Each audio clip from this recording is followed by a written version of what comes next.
అయితే ఇప్పుడు మరి ఈ ఆటలు చాలామంది మీ రకరకాల ఆటలు చెప్పారు, 4 రకాల ఆటలు చెప్పారు, ఇంకా చాలా చెప్తున్నారు కదా, చాలా క్రియేట్ చేస్తారు, ఇంకా ప్లానింగ్స్లో ఉన్నాయి కదా. టక్కన వెంటనే కొంతమంది ఎక్కువ టైం ఉండదు, తక్కువ టైంలో ఆడుకునే ఆటలు, అయితే ఆ రోజంతా చాటింగ్ చేసుకున్నట్టుగా అసలు గంటల సమయం తెలియక సమయం అనేది కూడా మర్చిపోయేటట్టుగా చేసుకుంటే అలా గడిచే ఆటలు ఇవి కూడా ఇందులో ఉన్నాయా? ఇప్పుడు ఈ పద విహారం చక్రం ఆట అలాంటిదండి.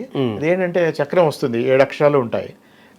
ఏం చేస్తారంటే బాగానే ఉంది చూసుకుంటారు, 7 అక్షరాలు ఏదో పదాలు 4 తడతా రాస్తారు, చటుక్కుని ఇంకేదో ఫోన్ వస్తుంది, వెళ్ళిపోతారు, మళ్ళీ వెనక్కి వస్తారు, మళ్ళీ కాసేపు ఆడతారు. సో చూస్తే విజేత లెవెల్కి వచ్చారు, చటుక్కుని మెసేజ్లో వాట్సాప్లోనో ఎక్కడో మెసేజ్ వస్తుంది, మన కజినో ఫ్రెండో ఎవరో నేను బ్రహ్మయ్య అనేవాళ్ళ అని ఒక చిన్న కాంపిటేటివ్ స్పిరిట్ వస్తుంది అప్పుడు. ఓకే, అప్పుడు మళ్ళీ వెనక్కి వస్తారు. సో రోజంతా మీకు టైం ఉంటుంది. ఇది ఏంటంటే ఇది స్ట్రెస్ బస్టర్. 5 నిమిషాలు ఆడేయాలి గబగబా అని కాదు, మీరు రోజులో మీ ఇష్టం వచ్చిన టైంలో మీకు ఎప్పుడు ఖాళీ అయితే అప్పుడు ఒక 5 నిమిషాలు తెలుగు కోసం ఇలా వెచ్చించండి అని మనం వస్తున్నాం.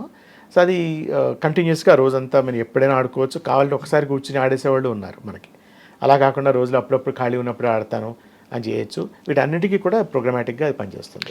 ఇప్పుడు మరి ఇదంతా బాగుంది, కొంచెంసేపు ఆడుకోవచ్చు, ఎప్పుడైనా ఆడుకోవచ్చు, ఎంతసేపు అయినా ఆడుకోవచ్చు, ఎవరితో అయినా ఆడుకోవచ్చు, కలెక్టివ్గా ఆడుకోవచ్చు, సింగిల్గా ఆడుకోవచ్చు, అంతే కదా, కలిసి ఆడుకోవచ్చు, ఇద్దరు ఆడుకోవచ్చు, ముగ్గురు ఆడుకోవచ్చు, 10 మంది ఆడుతూ ఒకడే కూర్చొని సెల్ ఫోన్ పెట్టుకుని ఆడుకుంటూ ఉండొచ్చు, ఒక్కళ్ళే ఆడుకోవచ్చు. అలా ఇప్పుడు గ్రూప్లో ఆడుకున్నాం అనుకోండి, గ్రూప్ అనేసరికి ఏమవుతుంది, ఒకళ్ళకి ఒకళ్ళ నిష్ణాతత ఉంటుంది. మీకు నాలెడ్జ్ వేరు, నా నాలెడ్జ్ వేరు, తెలుగులో మీరు ఎక్స్పర్ట్ లెవెల్లో ఆడతారు, నేను రెగ్యులర్ లెవెల్లో ఆడతాను, ఆట ఒకటే. అలాగే ఇంకెవడో ఫ్రెండ్స్ వచ్చారు, అరే నాకు తెలుగు రాదే అంటే అయితే నువ్వు ఇంగ్లీష్లో ఆడు. ఓకే, మన అందరూ కలిసి ఈ ఆట ఆడదాం అన్నది మన లక్ష్యం అన్నమాట. అన్నిటికీ ఈజీగా ఉండేటట్టుగానే గేమ్ తయారు చేసాం.